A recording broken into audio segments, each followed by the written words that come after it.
Back at Adelaide International Raceway, and they're about to grid up for round 4 of the Australian Touring Car Championship. And the man who's come charging back to get pole position, Peter Brock, you must be pretty happy. I am. I was just saying to the boys there after practice yesterday that where were this motor and those tyres when we were in Europe? Fantastic. The weather's almost as cold. It is almost as cold. We've had a lot of training recently, yeah. Well, the turbos have been making hay while you've been away, but you've surely come up with the answer. Yeah, I think that this racetrack does help us a little bit, particularly on these, getting pole position, one demon lap. And we've done a tremendous amount of work with the powertrain. Obviously, in Europe, we knew that we had a few things we had to rectify, but we were basically on the right track. And I think it was proven there in practice yesterday that, the Commodore has got the speed. OK, you're about to race, but it's a long race. How are you going to come out of it? Well, the 60 laps doesn't really bother me. I think physically I've done a lot of hard driving over the last few months, so I'm pretty fit race-wise.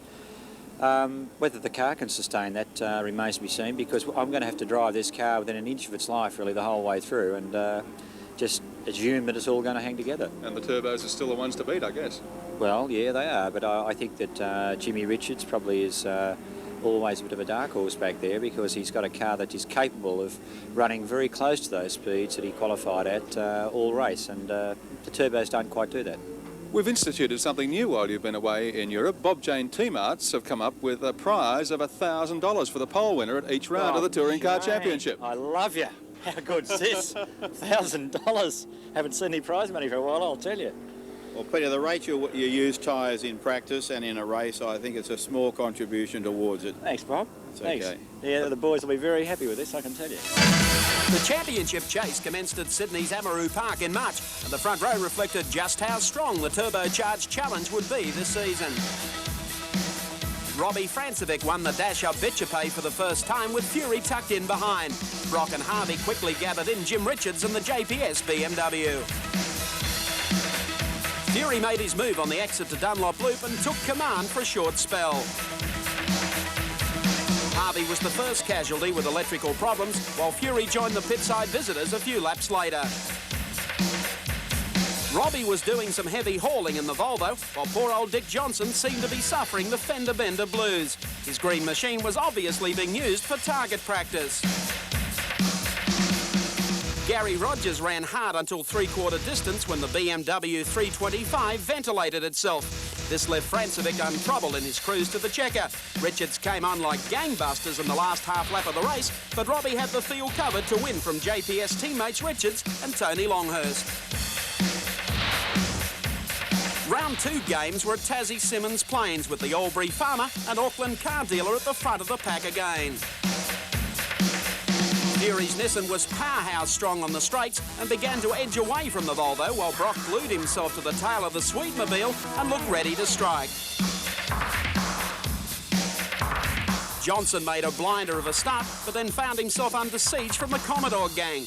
Harvey outdragged him off one corner, and a lap later Graham Crosby followed suit. To add insult to injury, the former Kiwi had the hide to actually wave. The Fury Francevic Brock freight train continued to pace the pack before the Kiwi surged to the front and began to edge away. Brock was a sitter for either the runner-up spot or a certain third until the 05 Commodore began to belch smoke. He headed to the pits and teammate Harvey was up to third.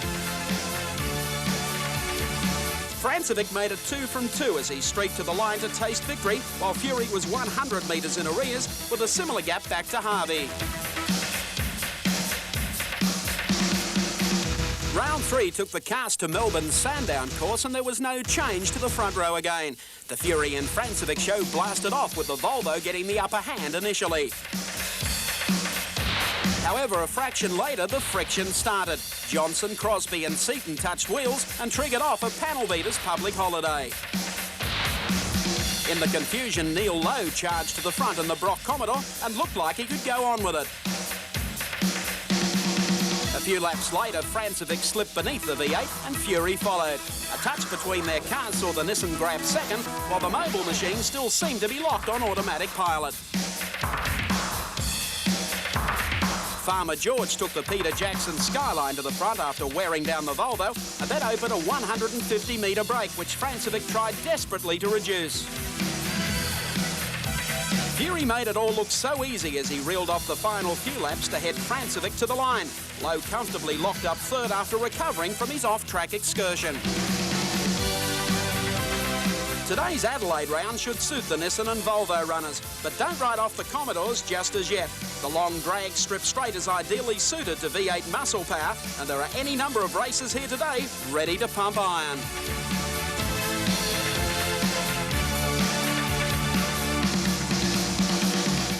And welcome back to Adelaide International Raceway, where the cars are prepared to go off on their warm-up lap prior to the start of the Motorcraft 100, which is, of course, round 4 of the Australian Touring Car Championship.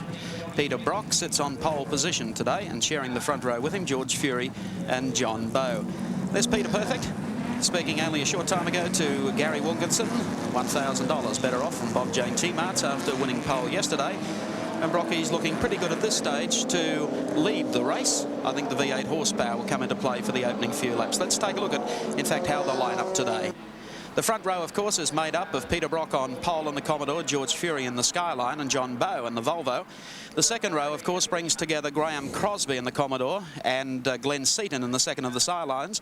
The next row, in row 3, Dick Johnson in the Mustang, John Harvey in the Commodore, and Jim Richards in the BMW 635. In the fourth row, Robbie Francevic. That's the furthest down the grid we've seen Robbie. And, of course, Charlie O'Brien in the bumper-to-bumper BMW 635. So, quite an interesting field.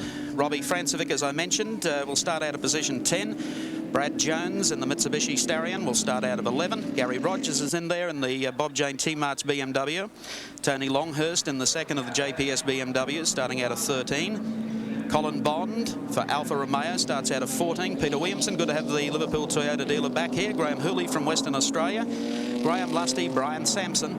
And, of course, the 2-litre championship has been combined with the bigger cars today, so we get to see Johnny Smith, Bob Holden, David Radcliffe, John White, Darrell Hendrick, and, of course, Drew Price. So 2 races within 1. The big question is, can Peter Brock give a normally aspirated Commodore a win over the Turbos in the touring car title this year, and certainly in today's round? Well, it's time one of the V8 boys pulled something out of the bag, because the Turbos have reigned supreme so far, with Francevic winning the first 2 and George Fury winning at Sandown. And the V8 fans, and there are plenty of them around, don't you worry about that, have had very little to cheer about. Well, what we've seen so far, the turbocharged challenge that's gone on all season, our Australians competing overseas, and Alan Grice still overseas, and in fact will be contesting the next round of the ETC Championship next weekend at Misano. I just wonder, when it comes to the James Hardy 1000 later this year, with so many internationals coming, it's going to be very difficult to pick that TAB trifecta. Would you like to go out on a limb and predict it at this stage? Oh, no way. No, I'd want a big dividend if I did. One of the interesting things about the field as it lines up at the moment is, for the first time, we see John Bowe in the second of the 2 Volvo dealer team cars, car number 4. Quite remarkably qualifying in a time of 58.7 seconds for a front row position, because there's 3 across the grid here in Adelaide. So wide is the front straight. Quite remarkably survived qualifying. Yes.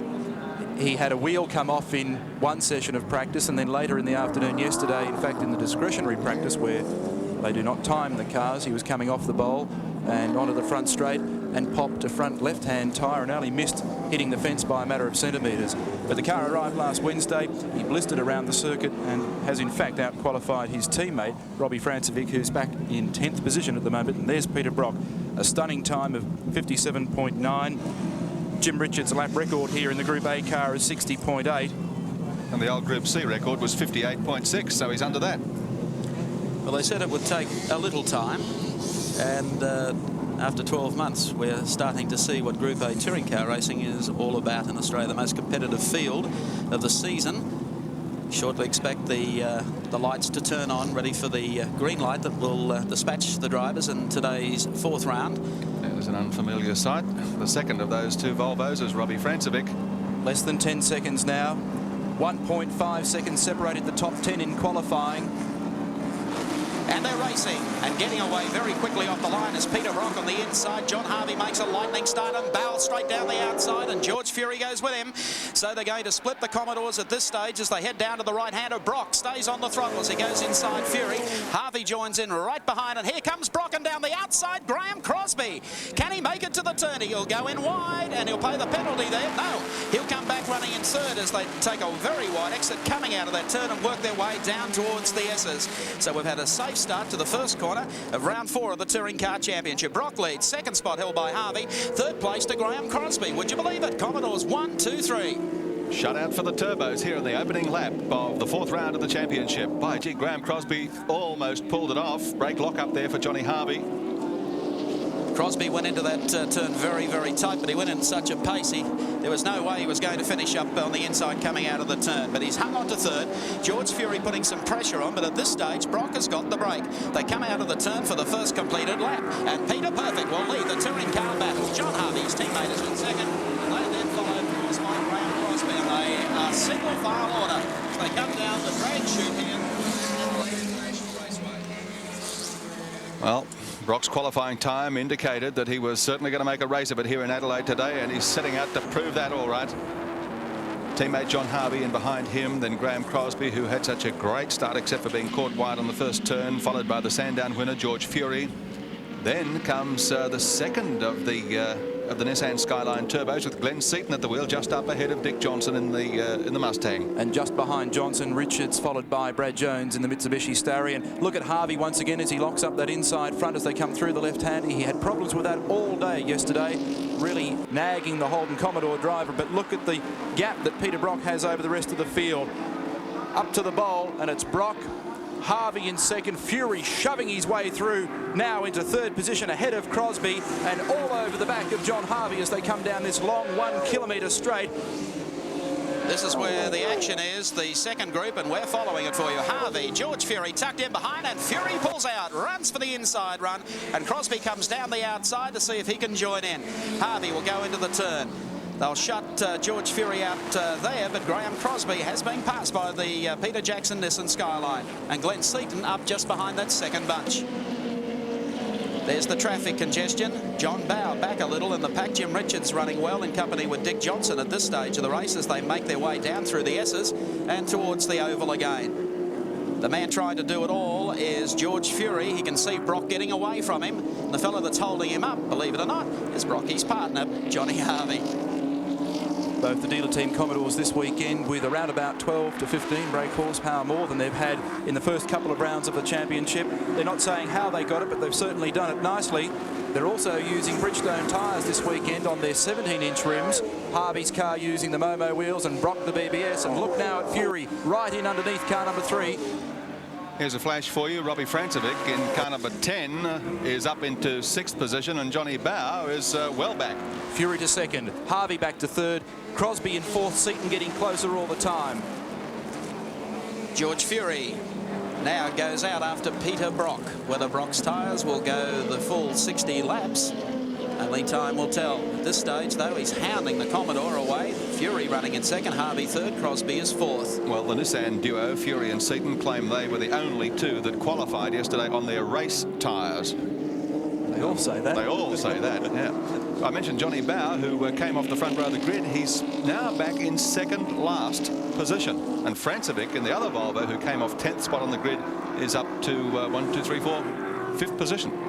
Bow's car only arrived a little over a week ago, and they've had very little time to complete the vehicle. In fact, it came out to Australia with a lot of components missing, so they worked all day yesterday and missed the first session of practice, even to get it onto the circuit. So it was quick for one lap, but under race conditions, it looks like Francevic. Here comes Crosby. Through on the inside now to overtake John Harvey, who's dropping back through the field. So it's Fury in second, Crosby in third, then Harvey, then Seaton.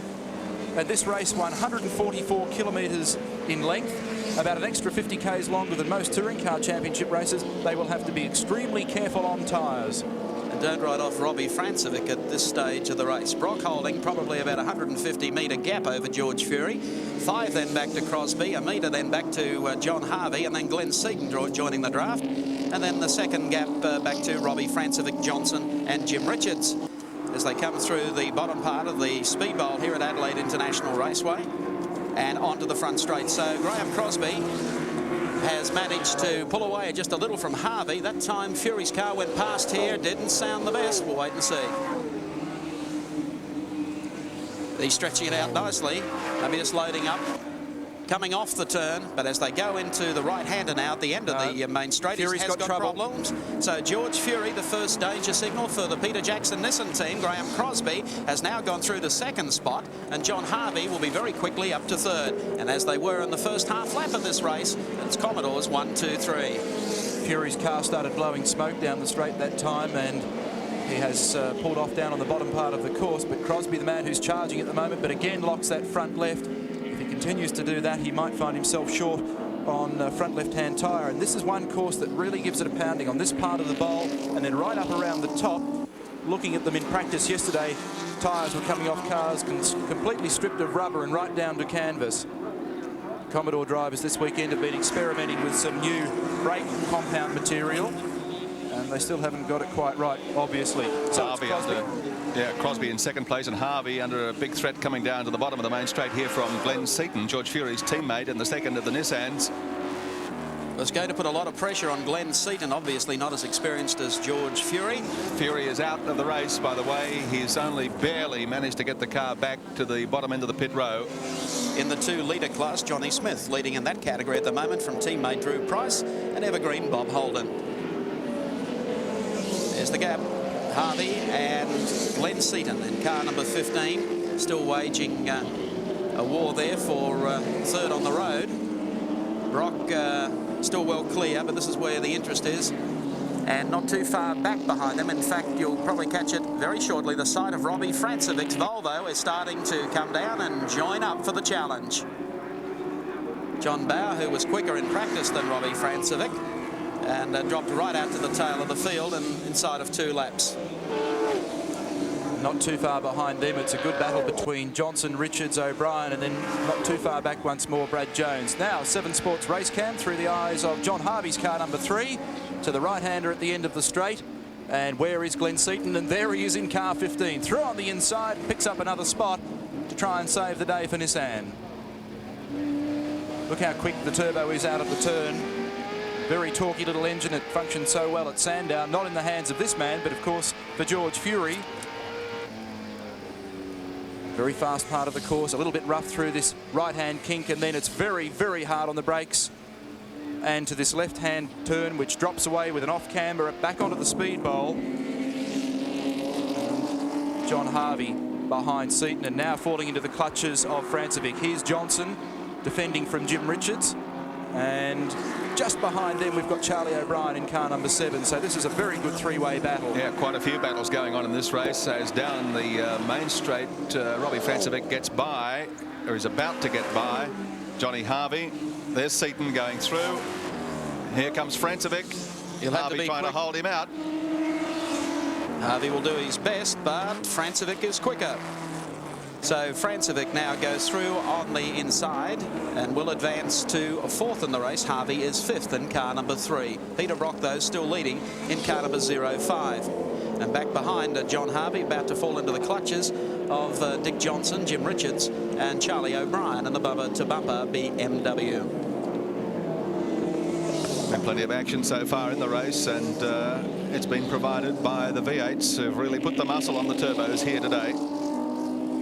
Brock, Crosby leading Seaton, then Robbie Francevic here in the turbo Volvo, the man who won the first 2 rounds of the championships at Amaroo and at Simmons Plains. The man who was out-qualified by teammate John Bauer in the second of the dealer team Volvos. John Harvey in car number 3 going into the pits, so Harvey has got problems, heads into the pit area.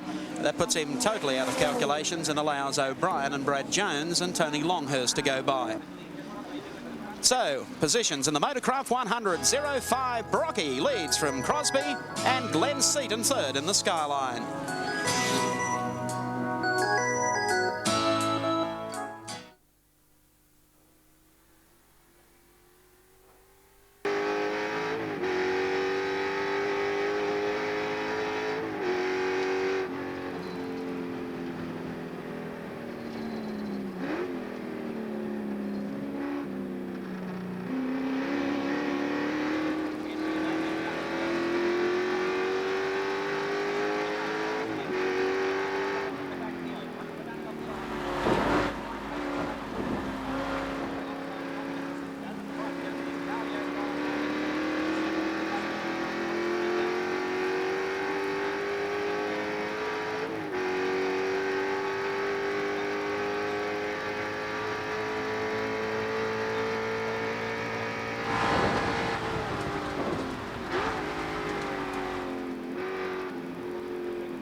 Welcome back to Adelaide International Raceway. We're with Racecam. Dick Johnson working lap 11 of the Motorcraft 100.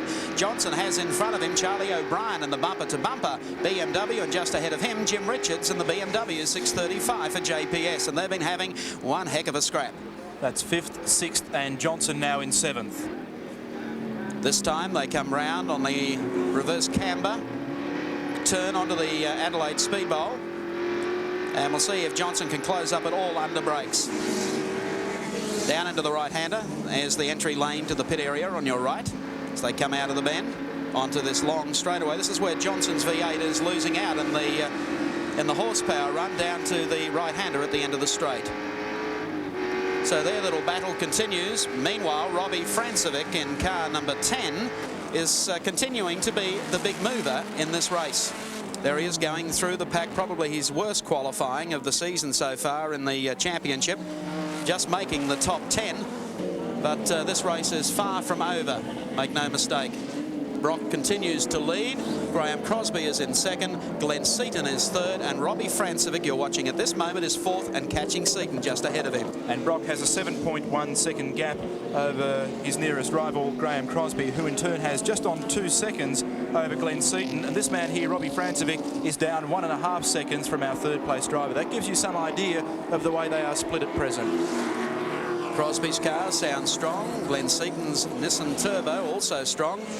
And Francevic, you just saw, signalling the crew as he comes across the line, heading down after this man in the Nissan Skyline, Glenn Seaton.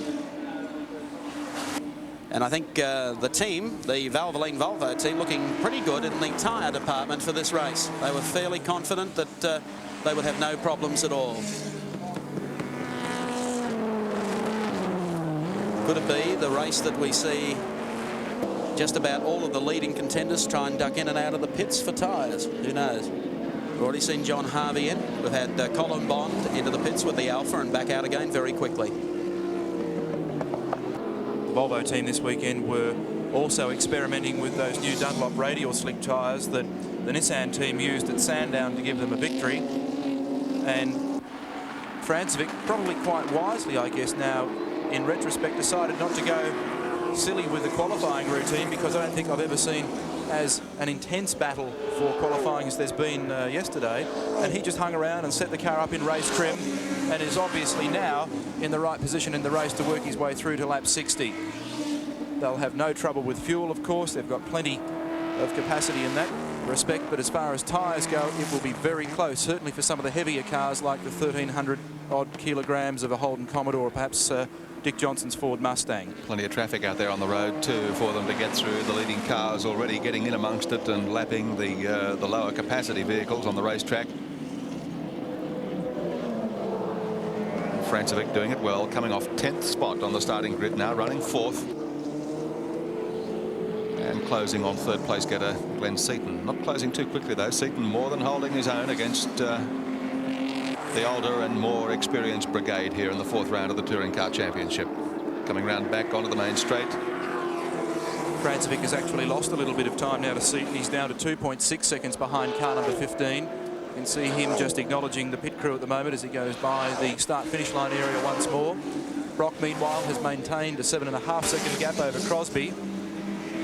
But if anything, what could be the likely dice is Seaton starting to close just a fraction on our second place driver Graham Crosby, the former world motorcycle champ and second in the world 500cc road racing championships. So the Kiwis doing well once more, and Robbie Francevic in car 10 here, the man that leads the Australian Touring Car Championship quite comfortably on points. In fact, he's so far clear of them that if he goes through the old coast and collect routine over the next few rounds, he may well take his first Australian Touring Car Championship. He's doing a sensational job in the older car that's now done just over 2 seasons of motor racing, from its debut in the hands of Francevic at the Wellington Street Race back in 1985. I notice also that teammate John Bowe in the number 4 Volvo, after dropping back dramatically in the first lap of the race, is still out there and circulating and appears to be going quite well now, although he's got a lot of ground to make up. There's John Harvey, car number 3, of course, into the pits and back out again for a quick stop. And as I said before, the same for Colin Bond. Peter Brock in car number 05 continues to lead round 4, the Motorcraft 100 here at Adelaide International Raceway. And I don't think anyone would like a victory any more at this particular time than Peter Brock, who's been trying to contest 2 championships, the European title and of course the Australian title. Well, he made a pretty big sacrifice, didn't he, to tackle those European races. He's given up the chance of compiling points here in the Australian Championship, and he's got a bit of leeway to make up on the turbocharged cars who've dominated the series so far. So it's essential that when he does step out in the succeeding rounds of the Australian Touring Car Championship, he attempts to post a win or at least a very high placing to get back up there in the points. It's Graham Lusty going through and Brock down the outside in 05. So the gap between Peter Brock and Graham Crosby is about the same at this stage. Hasn't really opened up. They're still able to hold probably about that 200 metres.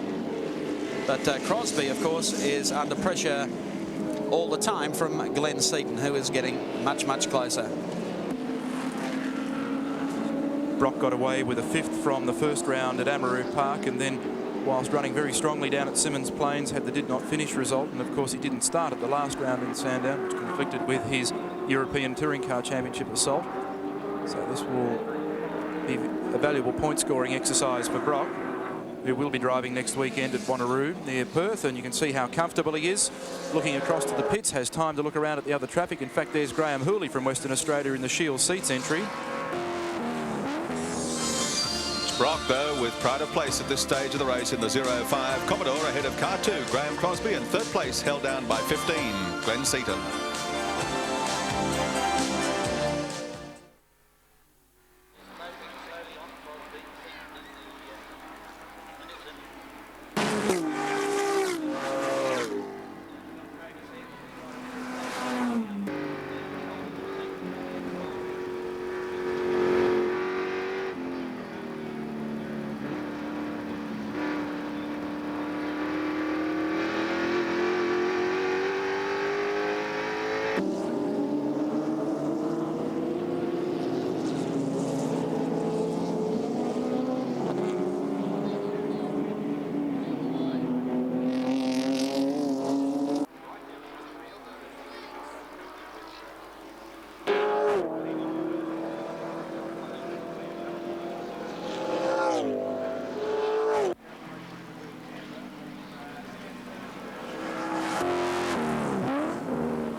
Welcome back to Adelaide International Raceway, round 4, the Motorcraft 100.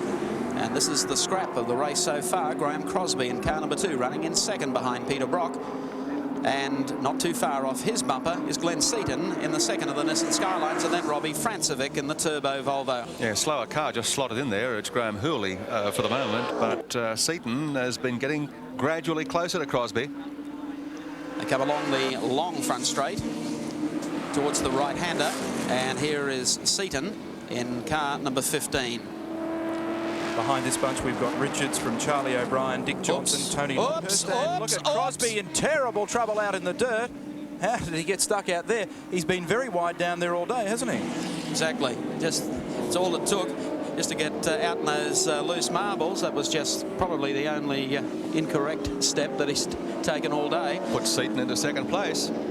And Seaton now goes out after Peter Brock, but at this stage there's about half the distance of the oval, so you're probably looking at about a kilometre difference at this stage. Heading down to the bottom corner, Dick Johnson, of course, in the field. Still, well, he knows he's not competitive at this stage with the Commodore V8s and the Nissan and Volvo, but Dick Johnson is the white hope for Ford. Oh, well, mate, I think it's a waiting game, this race, Mike, to be quite honest. It's exactly how we were analysing it up here.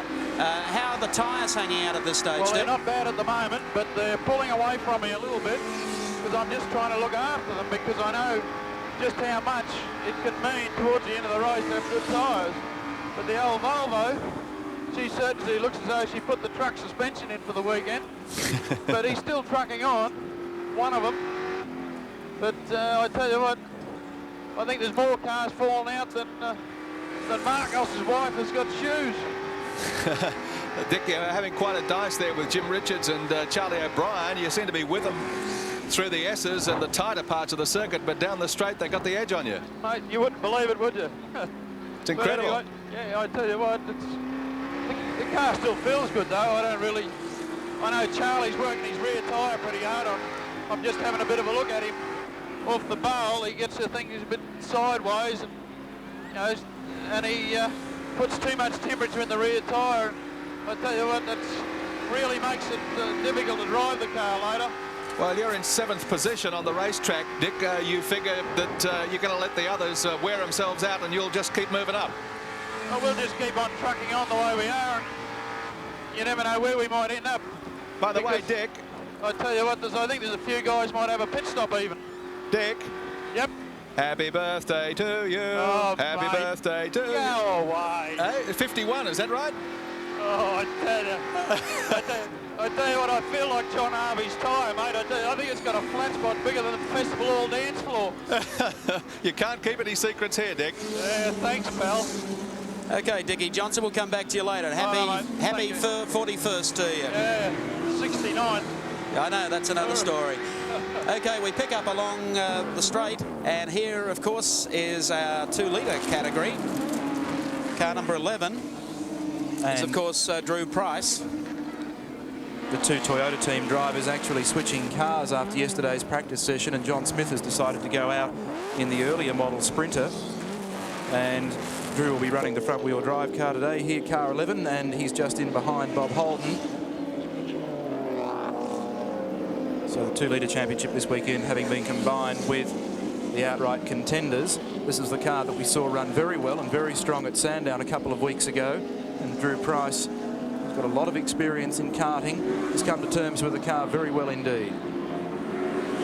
In amongst the dice at the moment for the 2nd, 3rd and 4th in the outright class, so this gives you some indication of how quick these cars are. Seaton coming up onto the back here of Price, trying to thread his way through, and behind him we've got Graham Crosby and Robbie Francevic really engaged in a great battle for 3rd and 4th. So it's Holden, Seaton, then Price.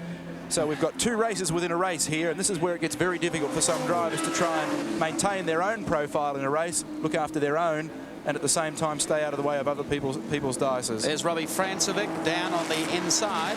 All negotiated that quite safely. Holden and Price know the rules of the road as well as the rest of them, and the open class cars quite easily through that. And by gee, Robbie Francevic working hard, but slowly but surely reeling in the couple of cars up ahead of him. Crosby now right on his tail. Graham Crosby, who had a moment and went wide on the exit of the turn at the end of the long straight here. Well, that straight's coming up again, so within the next 25 seconds. We'll see whether or not Francevic can apply enough pressure for him to make him do it again. Tell you what I noticed that time, Wilco, the Crosby Commodore coming onto the main straight really crossed up and sideways, so the rear tyres will be heating up all the time, yet the Volvo came on very cleanly. And although it appears as though the Commodores have got the legs this weekend, it'll be the way that you use up your tyres and your brakes at this circuit at the end of 60 laps that'll make all the difference. Francevic with 2 wins and a second placing so far in the championship, well clear up into the 80s in terms of points. And Crosby, of course, has had a fairly strange sort of a run. He didn't finish the first round at Amaroo Park, but then a 4th down at Symmons Plains in that great dice with Dick Johnson, and then 11th at Sandown after he got tangled up in the Sistine Commodore in the blue at the first turn. He's very close now, coming on to the bowl. But of course, the acceleration of the Commodore on the long straight here at Adelaide is not making it any easier for Robbie Francevic in the Volvo. Yeah, well, the Volvo's not exactly aerodynamically suited to this long straight, is it? And another thing, I don't want to put the muckers on poor Glenn Seaton as the crews, including Robbie Francevic's wife, check the lap times, but Graham Crosby has started to pulling Glenn Seaton, and the second Nissan Skyline was sounding a little on the rough side coming off the corner only a matter of seconds ago. The gap between Peter Brock and this dice here is 11.8 seconds. So while all this is going on, he's just romping away to the bank. He's already got the $1,000 that Gary gave him prior to the race. He could be in for a few more. This is where the scrap is, with Glenn Seaton in car number 15 holding down second on the road. Third is Graham Crosby, and fourth is Robbie Francevic. Crosby really quite puzzling me at the moment, the way he's getting into corners very, very wide. He's been complaining all week of a lack of brakes in the Commodore while he's been trying to sort out some new material compounds. But when you watch him into these tight ones, you see the car wander very wide, which is just allowing people like Seaton, who's got through, and people like Francevic the opportunity to get through in what would appear to be the near future. As they come down the front straight, here's Crosby, pulls out of the draft, comes inside Seaton. Francevic, we'll see if he's got enough sting to go on with it as well, so Crosby comes back to take second again. That puts Glenn Seaton back into third and immediately into the hands of Robbie Francevic in car number 10 as they come down towards the S's. Well, Crosby didn't go wide that time. No, I think he's worked out that corner. Not going to make any mistakes whatsoever as they make their way down towards the oval again. Well, Seaton has really fallen into the clutches here of Robbie Francevic as they come up to the left-hander, and talking of brakes and lockups and all sorts of things, it was Francevic in the last couple of laps that's been getting a bit of smoke out from underneath the Volvo. So now Seaton's car getting a little sideways, these three drivers all pushing it to the limit, and Seaton just almost letting the gap open wide enough for Robbie Francevic to dive through in the Volvo. And again, all the time, Peter Brock is disappearing into the distance. Behind these drivers, we still have Jim Richards leading from Charlie O'Brien, then a fairly large gap back to Dick Johnson, and then I think it's Peter Williamson, and a fair way back then Brad Jones in the Starion, which appears to be now misfiring. Two turbo cars here locked in battle, both enjoying a points advantage in the Australian Touring Car Championship because of their capacity. Graham Crosby. That's the order.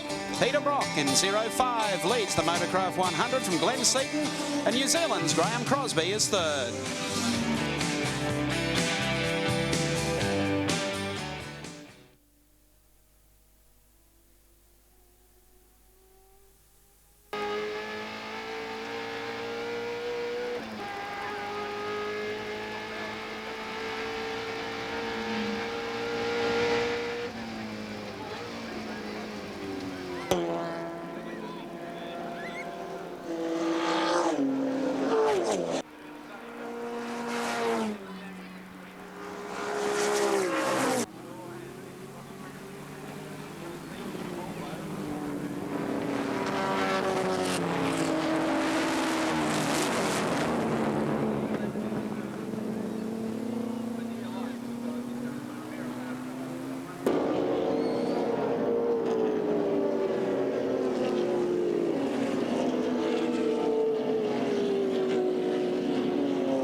scrap continues, but Robbie Francevic has had the best of it so far. There he is in the Volvo, and in one swoop, just coming onto the bowl that time, he's been able to take Glenn Seaton in car number 15 and Graham Crosby, who I would think has his tyres going well and truly off, sideways coming off onto the straight, and that's all it took, just a little tyre wear. And after fighting his way all the way through there, he's now dropping back off the pace. 18.5 seconds from Peter Brock back to Robbie Francevic in this car number 10. And then you can see how close it is for third and fourth, with Seaton followed by Crosby, then Richards, then Johnson. Plenty of racing to go, though. We've passed the half race distance, 28 laps remaining in this Motorcraft 104th round of the Australian Championship here at Adelaide. And Robbie Francevic, as Mike Raymond said before, has been the mover in the field. Brock still highballing it up front in 0.5.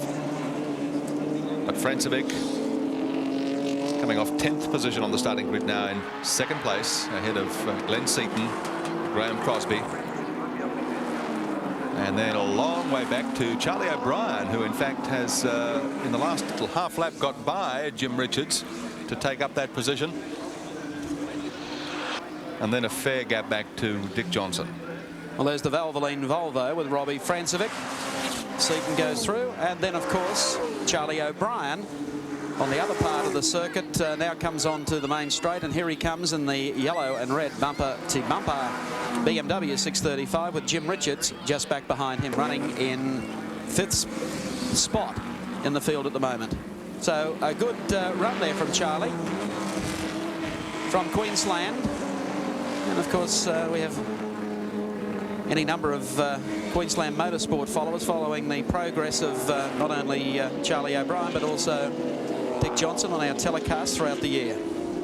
Charlie this weekend using the new homologation parts for the BMW 635, the same that Richards used at Sandown.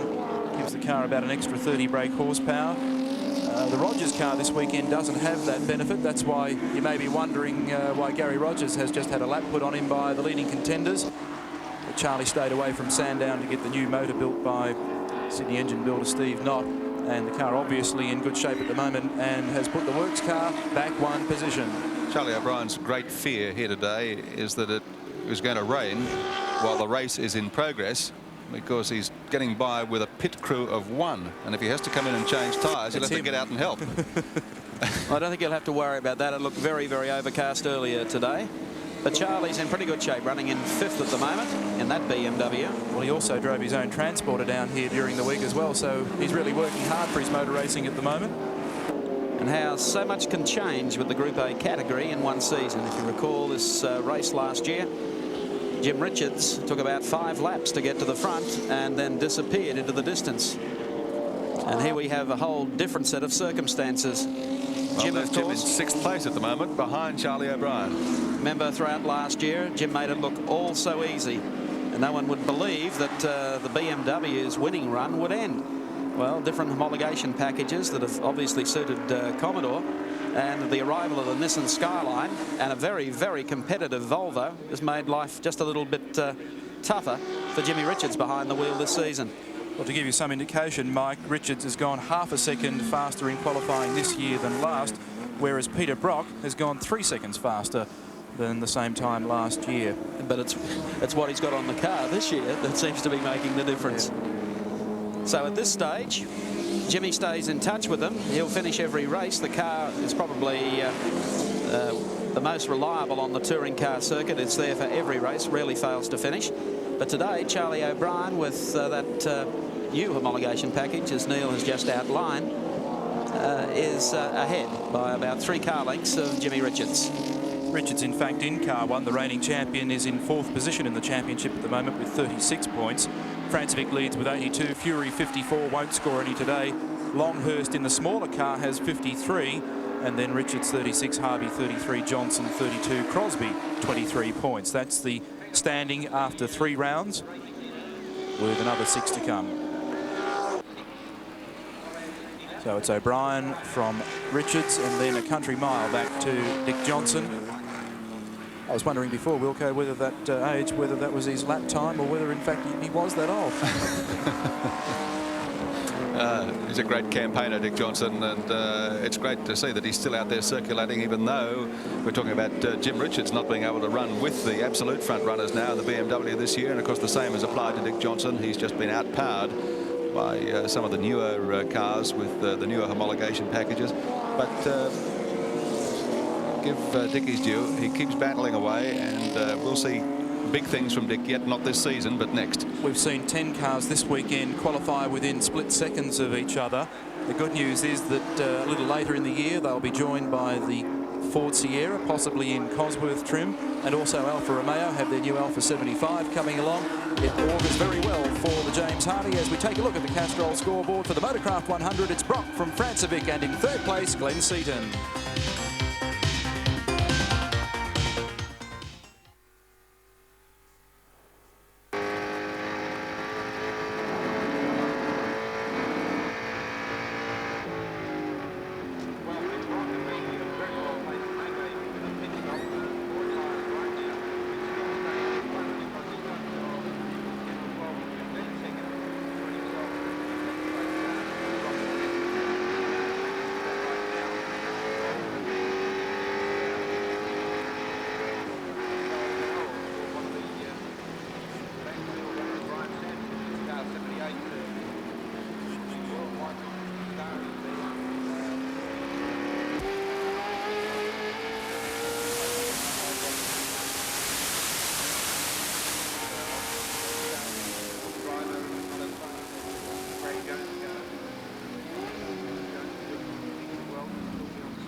Laps remaining in the Motorcraft 100 fourth round of the Australian Touring Car Championship here at Adelaide International Raceway. And car number 4 is John Bowe, the man who qualified on the front row of the grid in the new Volvo dealer team car, then on the first lap dropped back to second last in the race and is now back up to 8th position on the racetrack. That's a pretty big performance. It's a very impressive performance by John Bowe, first up in the Volvo. He's had to charge from the back, as we've said. He's been very, very clean throughout the traffic, and there's been plenty of it in front of him. But as they come down to the oval, through the bottom turn, John Harvey, who has already made a pit stop, is pretty close to him.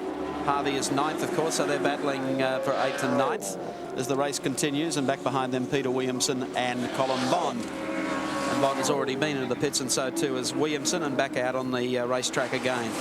So quite a performance. Boy, aren't these guys going to be a solid team, John Bowe and Robbie Francevic.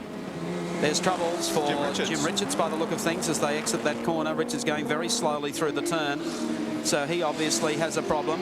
Back to race cam, which we're following out of the front of John Harvey's number 3 Mobile Commodore. John Bowe just up ahead of him. This is now the battle for 7th and 8th spots, with Jim Richards having dropped back. Harvey a little closer this time. He was in and out of the pits about 10 laps ago, very, very quickly indeed. little sideways. John Harvey's been a little crossed up coming off the bowl. It's been quite noticeable that Peter Brock has been very, very steady in his approach to all the corners today. He really knows how critical the tyre wear factor is. Well, I guess in the last month for Brock, he's done so many more kilometres than any other driver in this field that it's really sharpened up his act. He's driving brilliantly. And I think this man did a sensational job yesterday in just one session of practice. As we look through the race cam of John Harvey's, we saw him take that Volvo around super quick with little or no time in the car. Remember that last year at the James Hardy, he drove the car for only a few laps, and for a man that spent his entire racing career in virtually single-seater type cars and in sports cars, he's coped very well. As I said earlier today, it's going to be hard to pick the TAB trifecta come the James Hardy 1000 this year, with so many of the internationals coming for this race. And of course, for our friends in New South Wales through ATN Channel 7 in Sydney, the TAB again operating on the James Hardy. I guess they're trying to get gambling going with the Adelaide Grand Prix that's scheduled for later in the year. But nice that Bathurst was the trendsetter in that department. Down the front straight now, John Bowe and John Harvey very, very close indeed.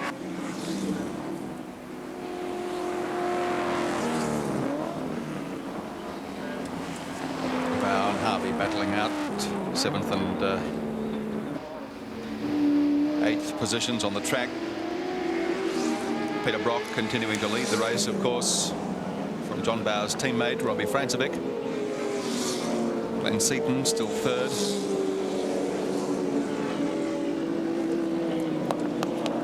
Oh, gigantic brake clock up again from John Harvey.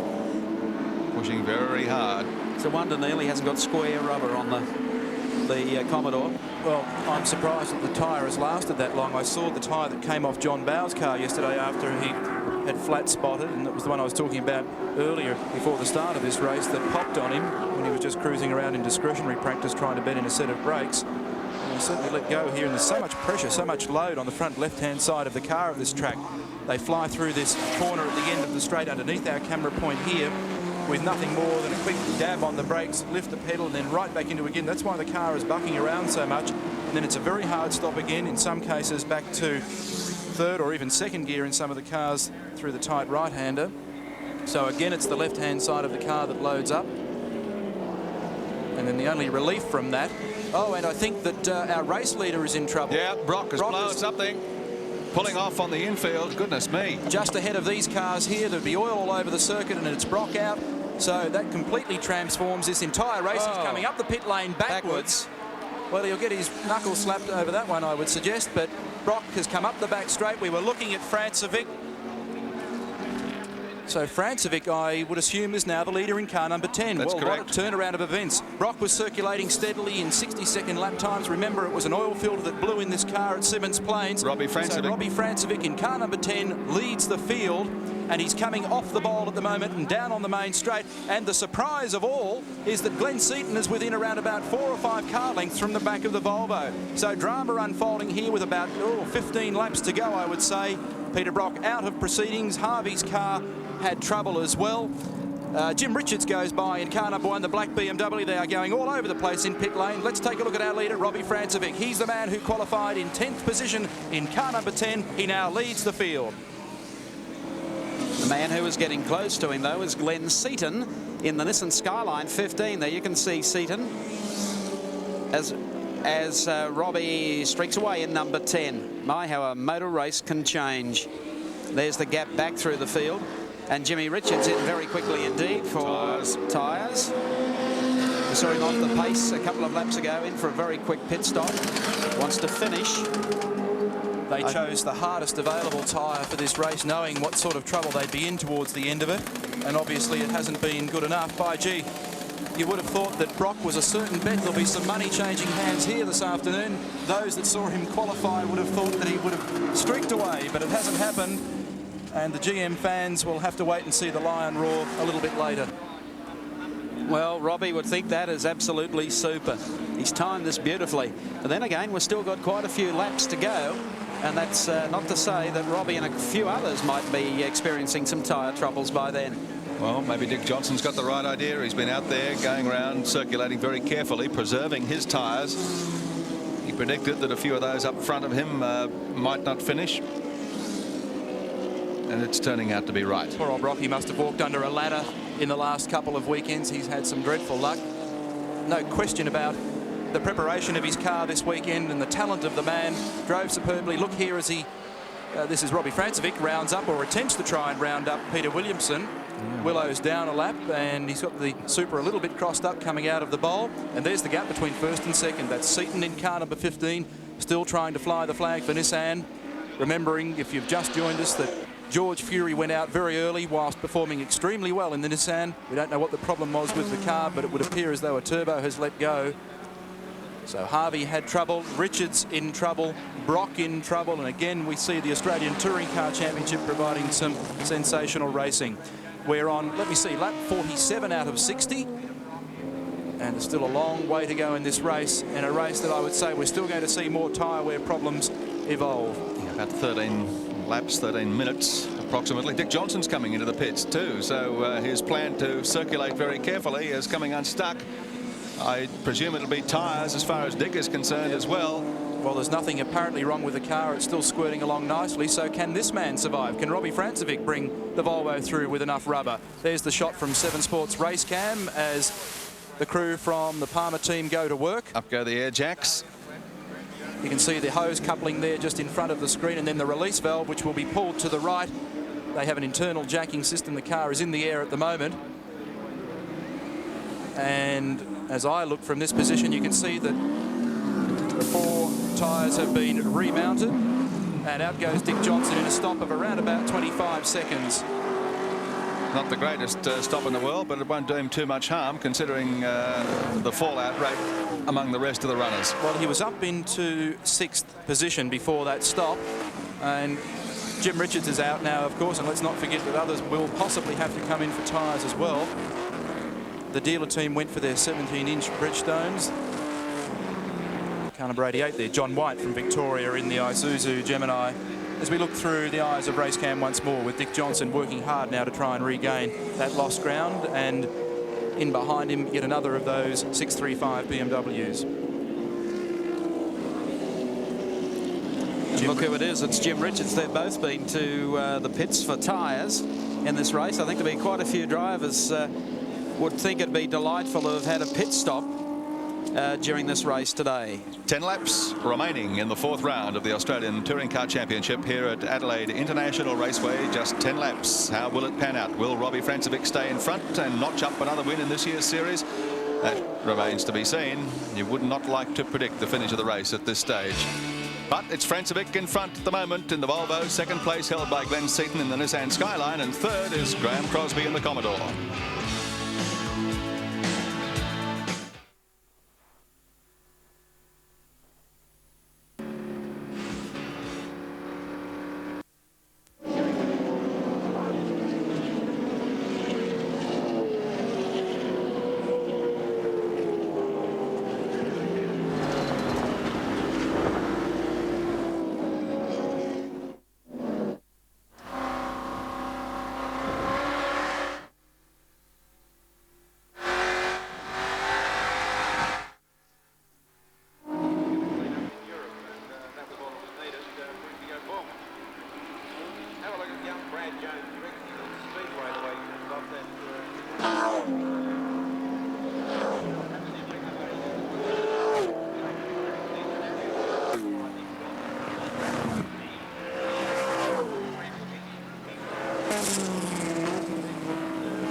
Welcome back to Adelaide International Raceway. Well, it looks like we're not going to have one Nissan finish today's race. Glenn Seaton, car number 15, has just parked that machine and is out after running second for the last 10 laps. Robbie Francevic now finds himself well and truly out in front and without any pressure. Dick Johnson, who of course we spoke to early, and he remarked that their attrition rate might be quite high late in this race, and I think that Dick would agree that this race has changed considerably in the last 4 or 5 laps. I know, I'm not going to find out what's happening. Well, hang in there. You're up behind Graham Crosby, and by our calculations at this stage, Graham Crosby's running in second spot, but I think his tyres are off completely. I tell you what, all I need is another 100 horsepower. And you've got Jim Richards trying to get by you on the inside as well. You're not wrong. Well, just tell us how you handle all this tactically now.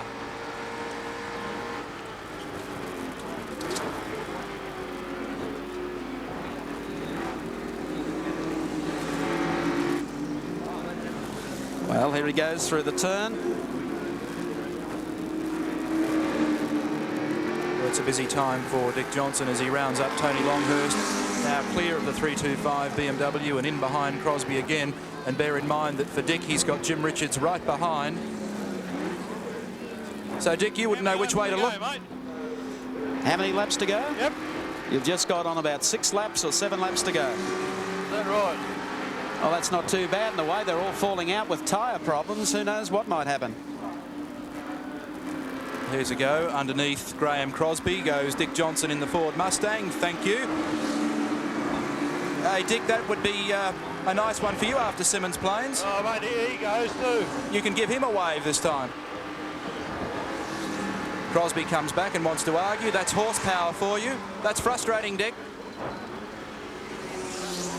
I know, but Dick's got the line for the turn, so they're going to have to do that all over again.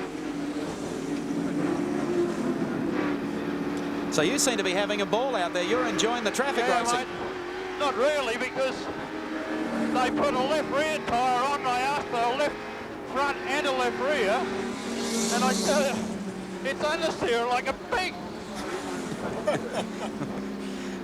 Well, I'll let you get back to it. Thanks for the time out. Thanks, pal. See you. Okay. Dick Johnson, of course, and he continues on. There's Brad Jones, car number 43. Starion back in action after... Oh, we haven't seen the Starion since the best of Kevin Bartlett days. No, the last time I saw the Starion was at the Australian Grand Prix here in Adelaide back in November. My information, and it's very difficult at the moment to try and work out some of the lap timing and lap scoring because of the amount of pit stops, but I would suggest that Brad is either 7th or 8th. In fact, it looks as though he's 7th, and he's having a battle here on his hands at the moment with Tony Longhurst. Brad Jones, of course, best known to us for his exploits in Group E racing in Sydney, particularly in the Perrier Mitsubishi Starion. A very strong campaigner, a great talent, and good to see him back in Group A this weekend. The car I noticed before was missing a little, and you can see that he's fighting pretty hard at the moment tyre-wise. He was using an Avon tyre in qualifying and was a little unhappy, in fact, with the car's tyre performance. It was sliding around a little bit. The tyres they wanted for the car they couldn't get. And look at him now as he locks up the front left on the way to the left-handed on the bowl. Had a turbo failure in the first session of practice yesterday and then blew a head gasket in the second session. They changed engines last night and they ran the car in this morning very early whilst it was still quite wet and misty out here.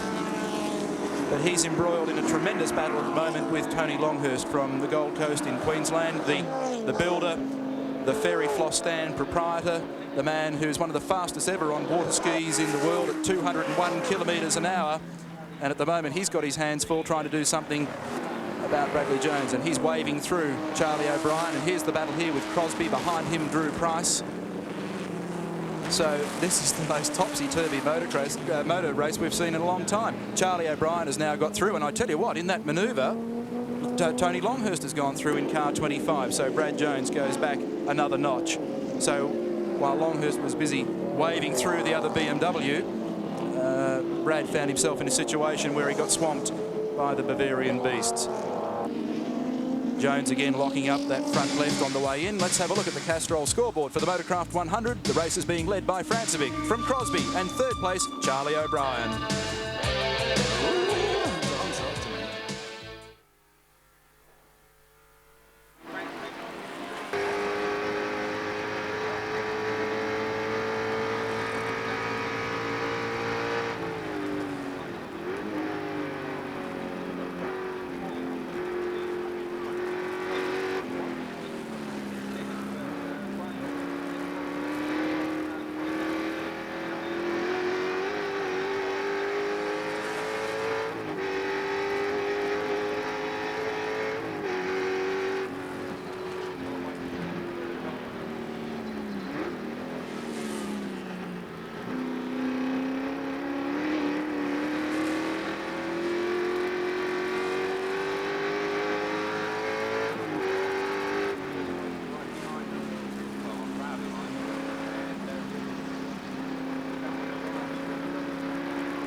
2 laps to go in the Motorcraft 100, round 4 of the Australian Touring Car Championship from Adelaide International Raceway. And Robbie Francevic, the Kiwi extrovert, has come from position 10 in car 10 and now leads the race.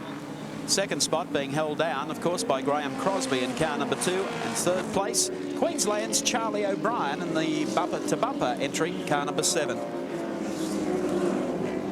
This will be sweet revenge for Robbie Francevic, who has found life a little difficult with the Nissan Skylines for the last couple of races. However, he's back on song, and as Neil mentioned earlier, they didn't go in with all the sprinting during Saturday. They set up for the race, started from 10, and are now leading at the critical part of the race. The part of the race where everyone else seems to be having big problems. Now, you would not have picked it at all, as Robbie Francevic comes down this time to gain the board to tell him that he's got 1 lap to go.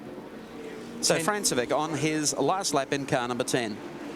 10th qualifier, and was complaining yesterday that perhaps they should have done a little bit more work on the engine of this car. It's worked long and hard for a while, but it's all worked out quite nicely in the end for him, and his championship points total would move on to 110. Well clear of his nearest rival, and with Fury out of proceedings, who was second with 54, and Longhurst, who was third with 53, who is still circulating, he'll have almost double the points total of Tony Longhurst in second position. That's a nice way to be as they head next week towards round 5 and the halfway mark of the Australian Touring Car Championship. Onto the bowl for the final time in the Valvoline Volvo Dealers entry, car number 10. Last corner coming up, the right-hander off the speed bowl here at Adelaide International Raceway.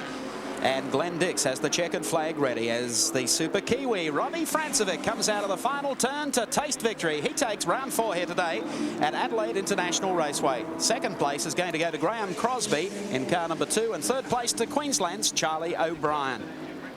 And Dick Johnson finishing in with them very nicely indeed. Those drivers who elected to take pit stops have obviously paid the penalty. However, the man who did it from behind, and car number 10, Robbie Francevic, that is an exceptional drive today. Peter Brock came, gathered pole position, and looked like going on with it until his machine, billowing smoke, entered the pits going in the wrong direction. The Nissan Challenge just didn't materialise. It looked like it was going to with George Fury, and then later with Glenn Seaton, but that dissipated. And while the leaders were going to the pit area for tyres, Robbie just kept circulating. Incidentally, Mike, John Smith came home first in the under 2 litre championship class in car number 16, the Toyota. So that was a great performance from him. Robbie Francevic victorious in round 4. In second position, of course, a great drive from Graham Crosby, and in third position, Charlie O'Brien. Well, a good day for Charlie O'Brien, a privateer in the BMW, outgunning the JPS BMW team. And Robbie Francevic heads back now to victory lane. I would think Mark Petch, John Shepherd, and all of the Volvo dealers would be delighted with the performance of Super Kiwi here today. That was a very good drive. Take nothing away from him. John Shepherd moving in to congratulate Robbie Francevic, and a top 10 finish for the second Volvo as well. Yes, looking back down through the field, out of the top 3, we had John Bowe, followed by John Harvey, Tony Longhurst, and then back in 7th placing, a great performance from Brad Jones in the Mitsubishi Starion. Well, it certainly was. And I think the big crowd here today at Adelaide International Raceway has been well and truly thrilled. The sight of the Commodores running 1, 2, 3 for a while. Everyone thought it was going to be turbocharged touring car racing in Australia. And Brocky's given them enough hope for the future to say that on some of the circuits he's going to be very hard to beat. The added distance of today's race has obviously played havoc with the tyre calculations of a lot of the drivers. But when it all boils down, Robbie Francevic keeps his Australian Touring Car Championship lead for 1986. It's intact, and he's starting to look like he might wear the national crown at the end of 86. Just quickly, Mike, I've done a rough calculation, very much unofficial. Francevic leads the championship with 110 points. In second, we've got Tony Longhurst. In third, we still have George Fury with 54. And then behind them, I think it is John Harvey with 48 points. So that's the situation after round 4. Well, don't forget, round 5 is at Wanneroo Park in Western Australia next weekend. We'll have an exclusive 7 telecast of proceedings over there. and also showing you exactly how all the drivers get to Wanneroo Park. Some of the feature items include a look at Race Cam 1986 as we go to Indianapolis. That's another one of the features. But Robbie Francevic at this stage is being surrounded by all the media personnel, and hopefully our own Gary Wilkinson, as he steps from his car and being congratulated by all of the various team officials. Seconds. Let's go down to Wilco, who's with Robbie Francevic. Thank you very much, Mike Raymond. Robbie Francevic, my goodness me, that was one hell of a race this afternoon. It certainly was, you know, but I did pick Peter on Friday, and without his breakdown, it was his race. I said to you, how's it going to pan out? You said, I think this will be the Commodore's weekend. Yeah, but then I also set my car all weekend for a consistent lap because I knew it was going to be hard on cars here. 60 laps, it's the longest race we do in the Touring Car Championship, so paid off.